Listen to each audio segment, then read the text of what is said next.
आप सभी लोगों को मेरा नमस्ते, प्रणाम।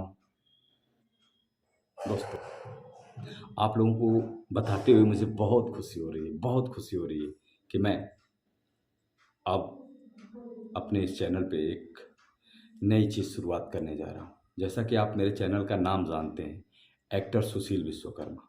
और मैं एक्टिंग तो करना चाहता हूँ, लेकिन फ़िलहाल मैं टीचिंग प्रोफ़ेशन से जुड़ा हुआ हूँ, जिसकी वजह से मैं प्रोफ़ेशनल तरीके से एक्टिंग नहीं कर पाता हूँ। लेकिन मुझे एक्टिंग से रुझान है और मैं आपको बताना चाहूँगा कि बचपन में मैं जब कक्षा 9th में पढ़ रहा था, तब से मुझे तब मुझे एक्टिंग करने का मौका मिला था अपने गाँव में, नाटक में।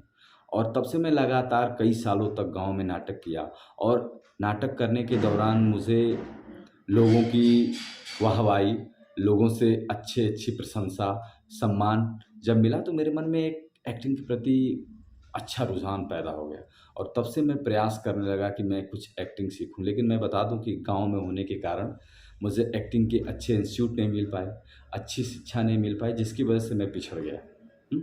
एक्टिंग नहीं कर पाया। गाँव में रहने की वजह से जो भी परिवेश था उसमें नौकरी सबसे बड़ी चीज़ होती है, तो उसके पीछे मैं भागा और प्रयास करता रहा और आज एक टीचिंग प्रोफ़ेशन से जुड़ा हुआ हूँ। लेकिन मैं दोस्तों आपको बताना चाहूँगा कि आप जैसे कोई भी दोस्त हो, जो कि एक्टिंग करना चाहता है, अब उससे उसका लक्ष्य दूर नहीं है।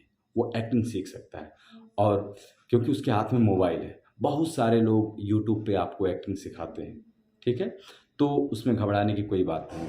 इसी क्रम में मैं भी अपनी जो भी नॉलेज है, उसके थ्रू मैं आप लोगों को कुछ एक्टिंग सिखाऊँगा। मैं उसको बहुत बेस्ट एक्टिंग नहीं कहूँगा, लेकिन बेसिक एक्टिंग टिप्स कहूँगा कि हाँ, आपको मैं बेसिक एक्टिंग टिप्स सिखा सकता हूँ। तो आज मैं उस बेसिक एक्टिंग टिप्स की शुरुआत करते हुए पहली सीरीज़ में मैं आपको पहले-पहले बस एक ही चीज़ बताने जा रहा हूँ, व्हाट इज़ एक्टिंग?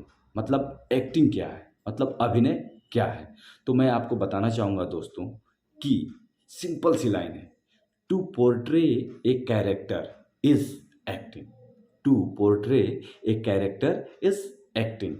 किसी किरदार को पोर्ट्रे करना, मतलब किसी किरदार को प्रस्तुत करना, किसी किरदार को पेश करना, किसी चरित्र को पेश करना ही अभिनय है, एक्टिंग है।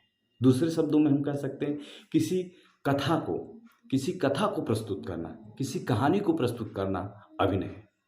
हाँ दोस्तों, तो एक्टिंग के लिए बहुत ज़्यादा सोचने की ज़रूरत नहीं कि एक्टिंग की डेफ़िनेशन क्या होती है। कोई बहुत ज़्यादा मायने नहीं रखता, लेकिन हाँ, कोई पूछ दे तो आपको पता हो कि एक्टिंग क्या है। किसी कथा या किसी चरित्र को प्रस्तुत करना, पेश करना अभिनय है। अब दूसरी बात आती है एक्टर। एक्टर किसे कहते हैं? एक्टर क्या है? तो who portray the character who portray the character called actor. जो किसी किरदार को प्रस्तुत करता है, जो किसी किरदार को पेश करता है, जो किसी कथा को अपने शारीरिक हाव भाव से हमारे सामने, हमारे सम्मुख व्यक्त करता है, प्रकट करता है, उसे हम एक्टर कहते हैं। हाँ दोस्तों, और एक्टर की जो फुल फॉर्म होती है ACTOR, एक्टर की स्पेलिंग होती है ACTOR। तो ए फॉर होता है action, C for concentration, T for timing and O for observation and R for reaction. तो इस तरह से हम कह सकते हैं कि एक्टर क्या है? एक्टर वह है जो एक्शन से लेकर के रिएक्शन तक गुजरता है, उसे हम एक्टर कहते हैं। A for action, C for concentration, T for time, O for observation and R for reaction. इस तरह से अभिनेता यानी कि एक्टर वह होता है जो एक्शन से लेके रिएक्शन तक विभिन्न पहलुओं से होकर गुजरता है और अपने शारीरिक हाव भाव से किसी कथा को, किसी चरित्र को हमारे सामने पेश करता है, तो वो एक्टर कहलाता है। जी हाँ, तो आज हमने 2 बिंदुओं पे चर्चा की है। First acting and second actor. What is acting and what is actor, ये 2 पॉइंट्स हैं। नेक्स्ट डे हम और कुछ चर्चा करेंगे धीरे-धीरे, लेकिन हम क्रमबद्ध तरीके से चर्चा करेंगे, ठीक है? इसमें कोई घबराने की बात नहीं है और कोई जल्दीबाजी भी नहीं है मुझे। तो आज 2 चीज़ें, बस 2 चीज़ें, ठीक है? Okay thanks. उसके बाद मैं आप लोगों को आगे चीज़ें भी बताता रहूँगा। ठीक है फ्रेंड्स, तो अभी के लिए बस नमस्कार, नमस्ते, प्रणाम और आप लोग अपना ख्याल रखिए। और हाँ, अगर सीखना हो तो मेरे चैनल को लाइक और सब्सक्राइब ज़रूर कर दें। Okay friends.